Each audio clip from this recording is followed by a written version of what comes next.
del basso. La Federazione Bridge Settore Regionale del Veneto ha premiato il Circolo Bridge Mestre per il più alto numero di allievi tesserati nel Veneto. È stata una soddisfazione per me, ma ovviamente per il circolo, per tutti, insomma. Si gioca a bridge a Mestre, e parecchio. Con oltre 100 iscritti, questo circolo è il secondo del Veneto e ospita anche tornei federali.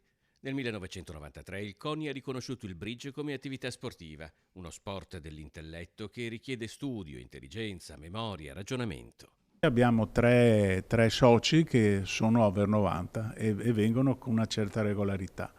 Ecco, perché il bridge tiene la mente sveglia. Bill Gates, che è un giocatore di bridge, circa 10 anni fa sponsorizzò una ricerca al MIT di Boston per far capire quanto è fondamentale imparare a bridge anche alle persone di una certa età, soprattutto se hanno delle malattie, per esempio neurodegenerative come l'Alzheimer, e hanno scoperto che in effetti concentrarsi giocando a bridge o a scacchi naturalmente si aumenta la memoria e la concentrazione, che sono cose fondamentali per quanto riguarda quella tipologia di malattie. Il bridge è comunque uno sport per tutte le età, anzi qui si punta molto sulla partecipazione dei giovani anche attraverso il coinvolgimento delle scuole, soprattutto in vista dei corsi gratuiti per principianti che partono dal 31 gennaio.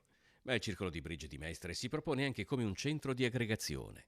Facciamo anche una volta al mese dei grossi tornei con gente che viene da fuori, qui associamo anche delle feste, dei buffet, giusto per stare insieme, per creare la socialità.